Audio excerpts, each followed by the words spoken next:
ఓహో, ఇదే మన జీవితంలో జరుగుతుంది. స్ట్రైట్గా పోతున్న జీవితాల్లో దేవుడు ఏకదమ్ముగా కదిలిచ్చేస్తాడు, అంతే, ఫినిష్. అన్ఎక్స్పెక్టెడ్ థింగ్స్, నువ్వు ఊహ కందని సమస్యలను ఎదుర్కొంటావు. నాకు అది జరిగింది. అప్పుడు మేము ఏం చేసామంటే, సనగలేదు గొనగలేదు, ఆయన్ని స్తుతించడం కానీ ప్రార్థించడం, స్తుతిగానములు చేయడానికి మొదలుపెట్టాం. ఉదయం నుంచి సాయంకాలం వరకు మా ఇంట్లో పాటలు ఉండేవి. ఇంటికాడ ఉన్నప్పుడు సెలవు రోజుల్లో అయితే నైట్ వచ్చేటప్పటికి ఇంకా 10 గంటలు 11 గంటల వరకు ఫ్యామిలీ ప్రేయర్, ఎన్నో పాటలు పాడేవారం.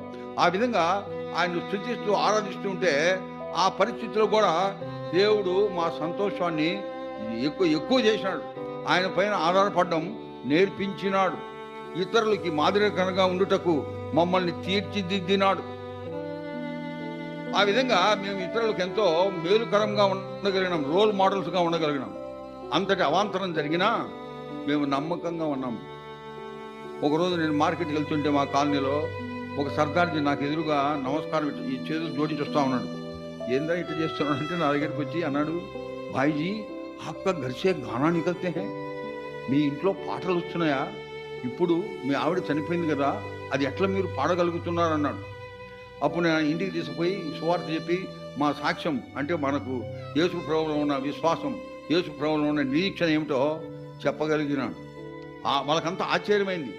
ఈ పరిస్థితుల్లో అందరూ ఏడ్చుకుంటా ఉంటారే, మీరు ఎందుకు ఇంత సంతోషంగా ఉన్నారన్నాడు. ఎందుకంటే అప్పుడు నేను చెప్పినాను, దేవుడు మాకు ఒక నిరీక్షణ ఇచ్చినాడు.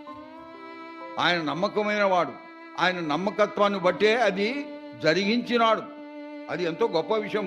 ఆ ఆలోచన రావాలి మనకు. ఆయన పైన ఆధారపడే సౌభాగ్యం దేవుడు ఆ విధంగా ఇస్తాడు. అనేక పరిస్థితుల్లో మనకు అటు జరుగుతుంది వేరే వేరే విధంగా.